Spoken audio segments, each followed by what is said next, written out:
Okay, good morning and welcome to our webinar this morning. We're going to be talking to you about the Main Street Preservation Grant Program. My name is Mike Grigalonis, Chief Operating Officer at the Chester County Economic Development Council. And with me this morning, as you can see, is our three county commissioners. We're thankful that they were able to join us this morning. We're going to hear from them in just a couple moments.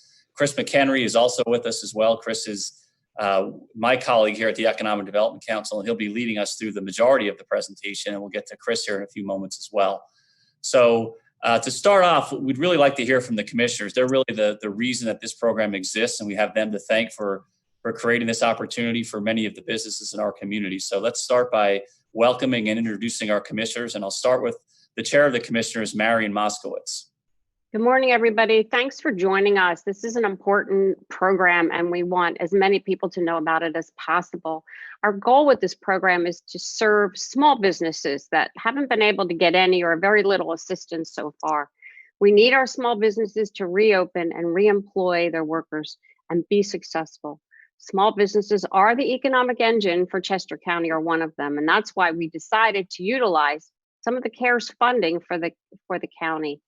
For this purpose. As a small business owner myself, I know how every dollar counts, especially when there are no sales or services. Please know that we care about you and we want you to succeed. And this is one way that we believe we can help you. I'd like to introduce you now to Commissioner Maxwell, who wants to have a few words as well. Yes, thank you, Marian. Thank you for the hundreds who are joining our call this morning. That's a testament to your commitment to our community and also to your engagement with programs like this. We're trying to start what is a grant program that's going to help the folks that have not been efficiently helped or effectively helped from some of the federal and state programs so far. I would encourage you each to continue to engage with the surveys that go out, because they inform the information, they provide the information that informs how these grant programs are put together now and in the future. This is part of a comprehensive set of programs the county is doing, many of which are on the public health side of things, whether that be testing and providing support to long-term care facilities and other organizations throughout Chester County. And this grant program's designed to help make sure our small businesses are getting up on their feet as quickly as possible and get to the other side of this pandemic. So thank you for being part of that effort, and please continue to engage the Economic Development Council, your local chamber, on how we can continue to do more going forward.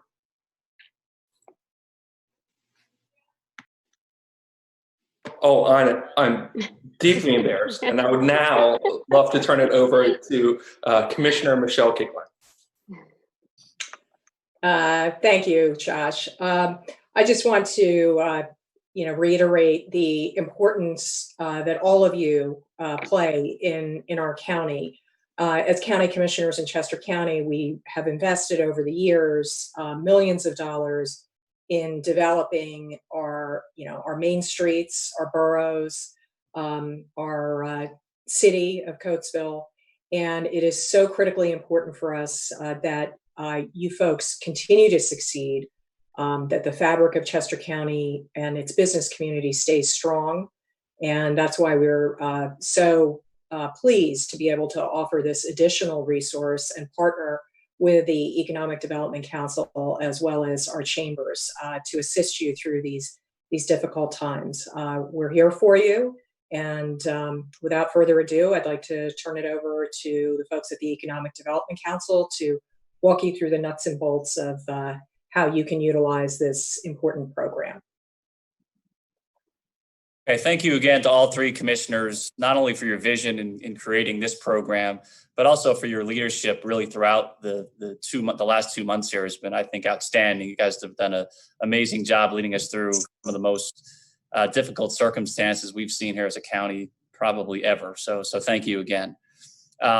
Before I transition to Chris McHenry, just a couple, housekeeping items. First of all, on your screen, you do see the link to our website where you can find all of the information regarding this program. There's also an email address there. That is how we'll be fielding questions. So be sending us questions. You can send them now, send them throughout the program or the presentation this morning, send them tomorrow, whatever. We promise to respond to all of those questions. We're not going to get to them all this morning, course, but we'll try to pick some general ones that we think will be applicable to many people. The ones that are very specific, we'll get back to you directly via email. But please do send in those questions as they come up. So I think with that, Chris is going to talk to you about the eligibility requirements, the application, the requirements, the process, and the requirements for that application. And then we will have a couple specific sections or time carved out for Q&A. So hang in there. After Chris gets through a few slides, we'll pause, we'll do some Q&A, and then we'll continue on with the program. So with that, I'm going to turn it over to Chris McHenry to formally introduce Chris. He's been with us here at the Economic Development Council for 10 years. He's the Senior Portfolio and Compliance Manager, has 30 plus years of banking experience. So he's the real expert for us here this morning. So Chris, I'm going to turn the show over to you. Thanks, Mike, and thank you, commissioners. So as Mike said, we're going to go through some eligibility informations, and then we will follow with a walkthrough of the actual application to help you better understand it and know what is expected.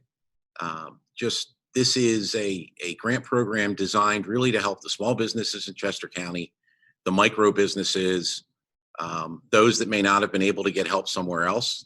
You're not prohibited from applying if you have received other aid, but it will weigh into the competitiveness of your application.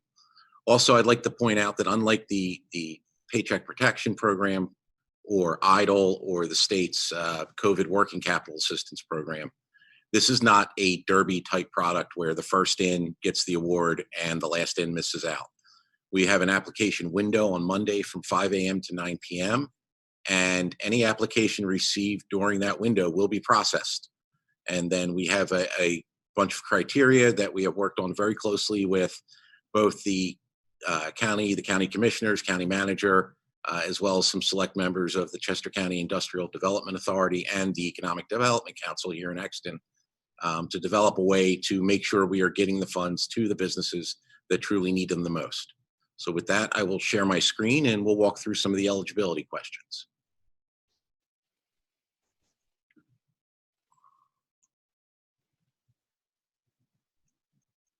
So as I stated before, applications can be submitted this Monday between the hours of 5 a.m. and 9 p.m.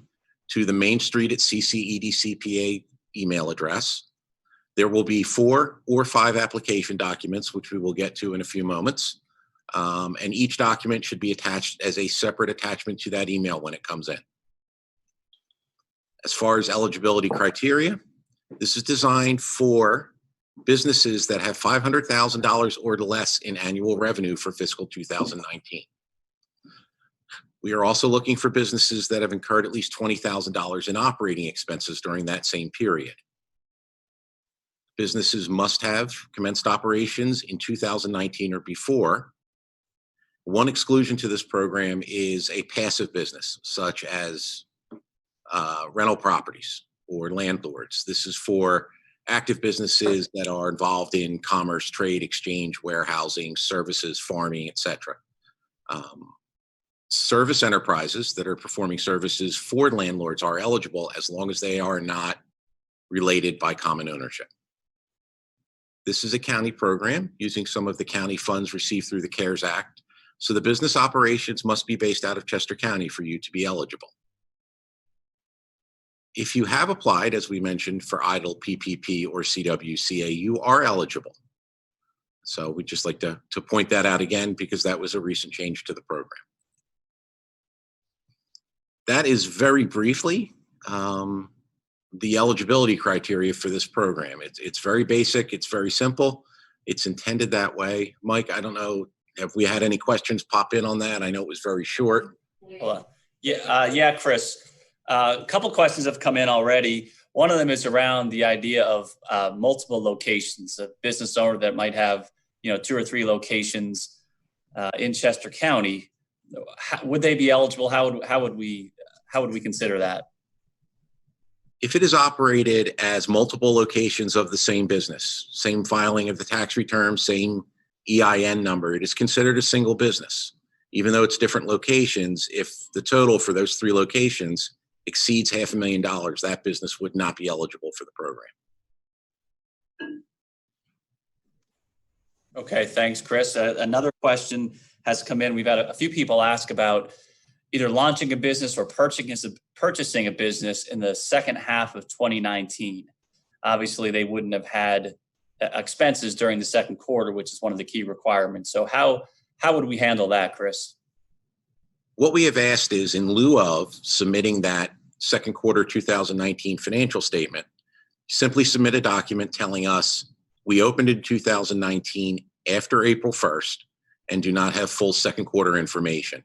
We do have a process in place where we can go ahead, analyze, and still have your business be competitive.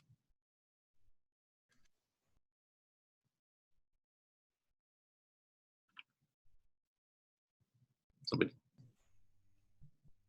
Mike, you were on mute. Oh, I'm sorry. They would still be subject to the annual $20,000 minimum operating expense requirement, though, correct? Yes, they would be subject to that.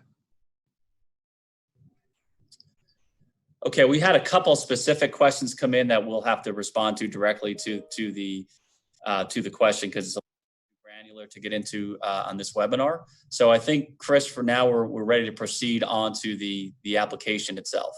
And by the way, if you still have eligibility questions, feel free to keep sending them in. We can catch them on later on in the webinar. Okay, thanks, Mike. So now what we really wanted to do was to walk through the application so that everyone was clear what exactly was required. We are expecting a significant number of applications for this program. So we are going to be very strict as to how we accept applications and how we process them because of the timing involved. As of now, based on roughly 1,000 assumed applications for the program, we're projecting it to take about 10 business days to process it. If the amount of applications received far exceeds that number, there could be an extension to the processing time just to allow us to get through everyone. So for the application, the first part of the application asks for a business contact information. Just a quick note that what we're looking for in the business address is the address where the business is physically located. Many people file tax returns or form the business and use their home address for the contact. But what we're looking for is, where does business take place? What is that address? The second or the last component on that page, on this section, is the municipality. And just a note that the municipality many times differs from the town on your mailing address. There's a couple examples in there, but for example, Exton, one of the examples, you could be in Euclid Township, you could be in West Whiteland Township, and your mailing address is still Exton. So we're really looking for, what is the municipality? What do the police cars say on the side of them if you have a local police force? Might be the best way to look at it. At the bottom of Section A, we are asking you to please provide us 2 or 3 quick sentences. There's a 350-character limit. And we're just looking for some very basic information on what your business does, how the COVID crisis has impacted your business, and then how you're going to use this grant, if you receive the grant, to help your business and be able to sustain operations or reopen.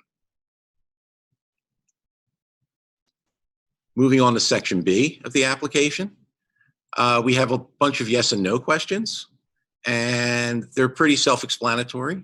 The important thing here is, if there's a no answer, you're not going to be eligible for this program. So this is a way that an applicant can self-check themselves and see if they really are eligible. At the bottom of Section B, we ask you to please disclose if you've received other aid. That would be a PPP loan, an EIDL loan. This is the incorrect block on the center here. We're asking you to disclose, and you will see on the updated application, any other aid or assistance you have received. It helps us kind of track what's coming into the county and how prepared we are to be able to reopen and go through that process. If you have family loans or you're a business owner and you've lent money to your own business, you would not include that. This is for PPP or EIDL or CWCA or grants from other sources. Moving on to Section C, this is some additional information that we are looking for as part of the application to judge the competitiveness of each application. So the first is a radio button selection. Are you open or not?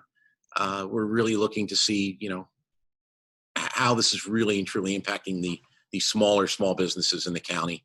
And then we are asking for your best estimates on the other questions.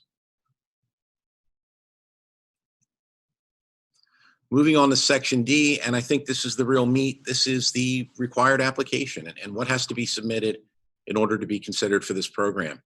So step one is the application form, available on our website. It will be available in other locations, I'm sure probably at some point on the county website if it's not already there. It's downloadable. You can type into it and fill it out and then save it and send it to us. So number one is that application form, which we are going through now. Step two is we need to see your historic financial statements. There's more detail on that in the following pages, so I'll wait until then, as well as for items 3 and 4. So on the application form, please double check it. Make sure you've signed it, dated it, you filled in all the blanks. There should not be any blanks on the form except for 3 optional questions that are demographically related. And it does state that they're optional on the form. Historic full year financial information. This is needed to judge whether or not your business is actually qualified for the program as far as revenue and as far as having the minimum amount of required expenses. It will also be used as one of 3 factors to determine your grant amount. I'll go through each potential submission methodology very quickly with you. They're on the following slides. So if your business was in operation prior to 2019, and you have filed your 2019 tax return, then just submit that, and that fulfills this requirement. If you have not yet submitted if you have not yet prepared your 2019 tax return, you may submit the 2018 tax return along with an internally company management prepared, does not have to be CPA prepared, statement of profit and loss for fiscal year 2019. The purpose is that we will have your 2019 numbers to meet the eligibility requirements, and then we will have your 2018 tax return so that we can show that 2019 results as reported are reasonably close to 2018. If you were in operation prior to 2019 and you don't file a business tax return, but instead file your taxes as part of your personal federal tax return on a Schedule C or a Schedule F, the same applies. If 2019 is completed, please send that. If not, please send your completed 2018 tax return along with a profit and loss prepared by yourself for 2019. If you started your operations in 2019, it gets a little tricky, but not too bad. If you've done the 19 tax return, that's all that's needed, whether it's a business return or the personal return if you utilize a Schedule C or F.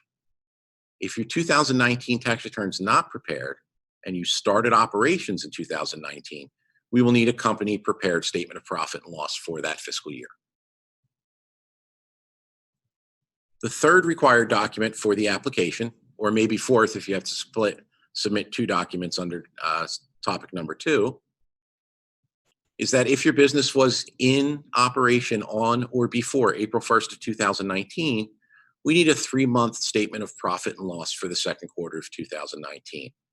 This is being asked for so that we can be sure that a business that is primarily seasonal in operations is not excluded because they don't have the financial results or the expenses in the first quarter of the year that they have in the second quarter of the year. If your business started operations in 2019, but after April 1st, please submit a separate statement stating that. We need the separate statement so that the analysts know they have to go to a different methodology in order to review your application and see how competitive it is so that we can judge you fairly during the award process. The last and final document we need is your most recent filed personal federal tax return. This is for anyone that owns 20% or more of the business seeking the grant. So we must have 2019 if it is prepared. If not, we will need your 2018 tax return.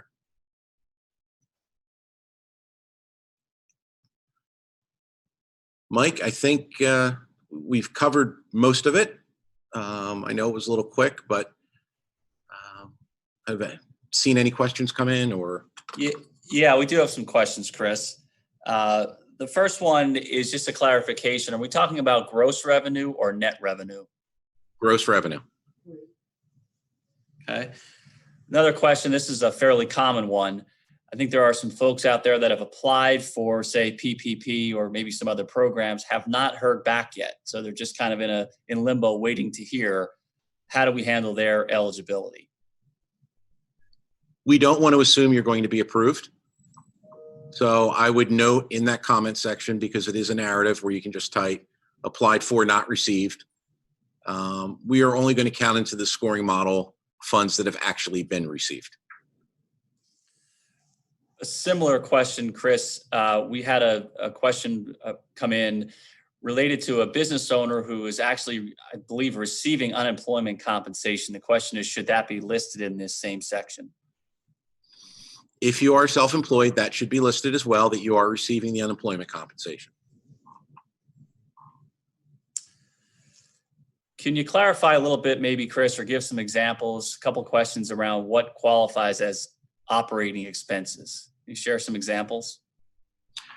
Sure, I'd be glad to. So really, operating expenses is the word we're using, but really what we're looking for, what is that difference between your gross revenue and then your net profit or loss? And that's the number we're looking for. So from a banking perspective, cost of goods sold typically isn't included in an operating expense. For the grant purposes, any money your business has to spend to stay in business would count. So we are just going to take your gross revenue and subtract your net income from that, and we'll use that for expenses. Okay, thanks. Another example here, just there continues to be some questions around multiple locations. We have a specific example here, but I think it's a good one that might be illustrative to some of the others on the call. So the example is a business owner has 2 locations in Chester County and 1 in Montgomery County. How should they account for that when submitting their information, and are they eligible?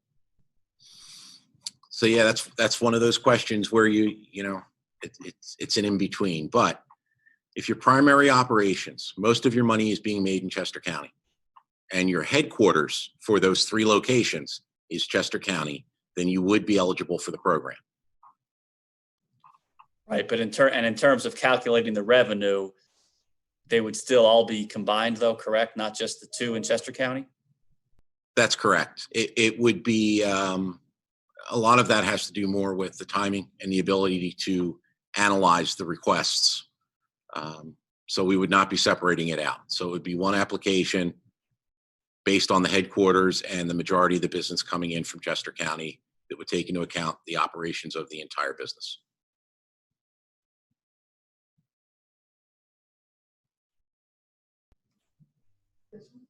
Okay, I think those are the primary general questions that we've gotten. Again, we have gotten some other very specific with very detailed scenarios that I think we're better off replying to them, through email, so we can be a little bit more clear and descriptive in our responses. So I'm just doing one last check here to see if there's any before we finish.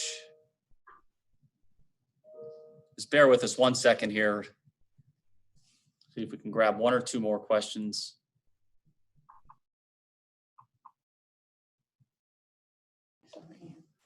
One question that did come in that I think is an important one, and that is, if I don't have access to email or I'm not tech savvy, is there a way that I can physically deliver the application? And I think I'll handle that one, Chris, and I think we will accept those.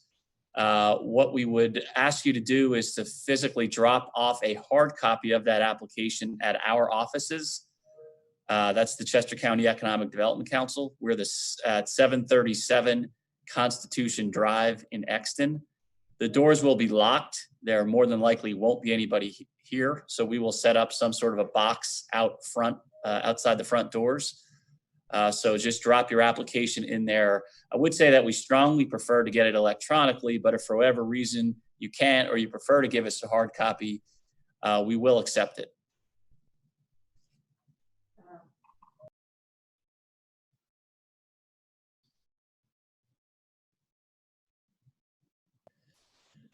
Okay, well, I think that does it. I think we've hit most of the questions. Again, we will respond to everybody's question that came in if we didn't catch you on this webinar here.